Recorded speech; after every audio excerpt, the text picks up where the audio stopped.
అదే RTV app వార్తల్ని క్షణాల్లో చదివే అవకాశం ఉంటుంది. ఒక న్యూస్ పేపర్, ఒక టెలివిజన్ ఛానల్ మీ చేతుల్లో ఎప్పుడూ ఉంటాయి.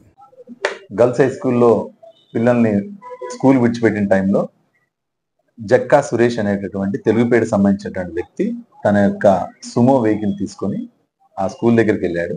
వెళ్ళేసి అక్కడ వాళ్ళ కూతురు చంద్రికాని చదువుతుంది. ఆ పాపతో పాటు ఇంకొక 5 మందిని, మొత్తం 6 మంది అమ్మాయిని ఎక్కించుకొని ఆ పాప వాళ్ళకి వెహికల్లో ఫుల్గా డెక్ సౌండ్ పెట్టి నవ్వుకుంటూ తీసుకెళ్లి ఈ మన బేదంచెల రోడ్ లో వెళ్ళాడు. వెళ్ళిన తర్వాత ఎస్ఆర్బిసి కెనాల్ వచ్చిన తర్వాత ఎస్ఆర్బిసి కెనాల్ కట్ట మీద నుంచి స్ట్రైట్ గా మన యాగంటిపల్లి రోడ్డు వైపు వచ్చేటటువంటి రోడ్డుకి కట్ట మీద నుంచి నడుపుకుంటూ వచ్చి కొద్ది దూరం వచ్చిన తర్వాత తన యొక్క వాహనాన్ని అదుపు తప్పించి కాలువలోకి తీసుకెళ్ళడం జరిగింది. ఆ కాలువ గట్టు 15 ఫీట్ల పైనే హైట్ ఉంది. ఆ హైట్ ఉన్న దాంట్లోంచి అదృష్టం బాగుండి అది బోల్తా పడకుండా స్ట్రైట్ గా వెళ్ళేసి లోపల నీళ్ళలో ఇరుక్కుంది.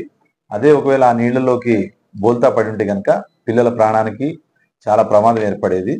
దానివల్ల వాళ్ళ పిల్లలంతా సుమోలోంచి బయటికి వచ్చి పైకెక్కి కూర్చున్నారు. ఇమ్మీడియట్ గా మాకు విషయం తెలుసుకుంటానే వెంటనే ఒకటావిడిని అక్కడికి వెళ్ళాం మా సిబ్బందితో. దాంతో పాటు అక్కడ ఉన్నటువంటి యువకులు, కొంతమంది పెద్ద మనుషులు వాళ్ళంతా కూడా అక్కడికి వచ్చేసి ఈత వచ్చిన పిల్లలు దాంట్లో దూకేసి పిల్లల్ని రెస్క్యూ చేసి పైన కూర్చోబెట్టారు. మేము వెళ్ళిన తర్వాత తాళ్ళు వీళ్ళు అంతా వేసి ఒక పెద్ద ట్యూబ్ తీసుకొని ట్యూబ్ ద్వారా పిల్లలందరూ ఒడ్డు చేర్చడం జరిగింది. కేవలం ఈ జక్కా సురేష్ అనే అతను మద్యం అతిగా సేవించి కంట్రోల్ లేకుండా తన యొక్క వాహనాన్ని కారులో పడేయడానికి కారకుడయ్యాడు. కాబట్టి అతనికి డ్రంక్ అండ్ డ్రైవ్ టెస్ట్ చేశాము. బాగా తాగినట్టుగా వచ్చింది మాకు రిపోర్ట్ లో.